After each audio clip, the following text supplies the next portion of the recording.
En upcoming, boxing, die 27ste, Fresno, California. Fresno. Ek het nie weet daar so 'n plekkie. Ja, ek het dit al baie gehoor. Ja, ek het dit nog. Ek weet van California, maar Yes, as jy dan nie van California weet, dan het ek nou bekommerd geraak, jong. Okay, op de zone, Jose Ramirez teen Rances. Barthélemy. Ja. Ramirez, ja, kom ek sê sommer 28 wins, 1 loss. 18 knockouts.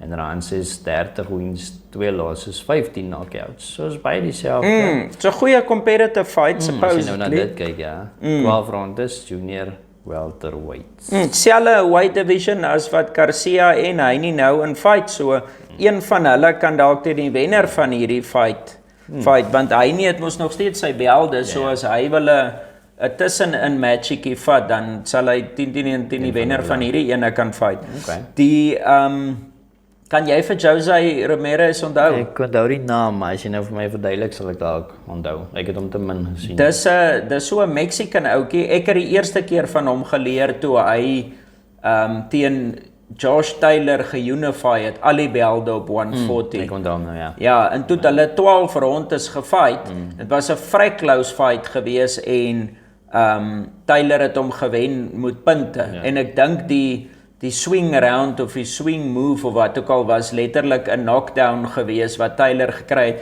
Hulle het soos fight en toe op die break, toe hulle break en Ramirez stap agtertoe, toe vang Taylor hom met 'n uppercut en toe loop sit hom op sy gat en toe sit mos nou 'n knockdown. Daar was kontroversie oor dit ook gewees want hulle het gesê hy het ook gepunch op die break en die ref moes 'n punt aftrek het, whatever ook al, maar ja, Ramirez is 'n vrek goeie fundamentally sound Mexican fighter. Hy slaan redelik hard. Jy kan ons nou sien hy het 'n goeie KO ratio. Hy's nou nie 'n Deontay Wilder of 'n Ryan Garcia wat punching power en speed betref nie, maar hy's solid en hy's tough en hy weet wat hy doen.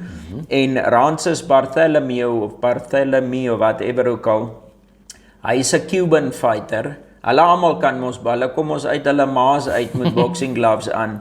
En hy het ook mos net 2 losses, maar hy het nie so 'n fan-friendly styl nie. Hy wil eerder boks as wat hy gaan om jou te kry. Ek dink in recent years het hy besef daar's te min mense wat belangstel in hom. Hy sal moet 'n bietjie meer begin aggressief wees. So ek dink meeste van daai knockouts het more recently gekom wat hy eerder maar kanse vat om self geslaan te word to dish it out.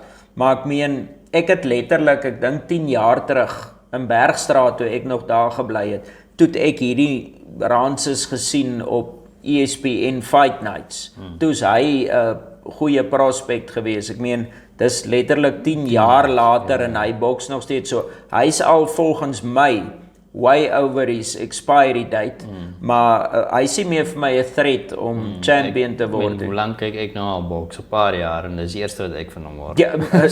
Ja, maar dit wys jou hy's nie baie groot en populêr nie, maar dit gaan 'n lekker fight wees en ek voel dit sal competitive genoeg wees om nie te groot te skrik as Rances wen nie. Maar ek dink almal het die skrip gekry, dis 'n Ramirez wen hierdie, hy suppose om te wen. Voel vir my so, ja. Ja, die ages, Ramirez is 31, Rances is 37, so dit wys jou ook maar die age gap tussen die twee van die manne. Ek sal my geld op Ramirez sit, obviously. Nie noodwendig met 'n knockout nie, ek dink die Cubans is te sliek en hy sal seker as hy in die moeilikheid kom weet hoe om homself te defend. So ek sal sê hulle wat deeltyd net baie defend, hulle is baie defensive, ja.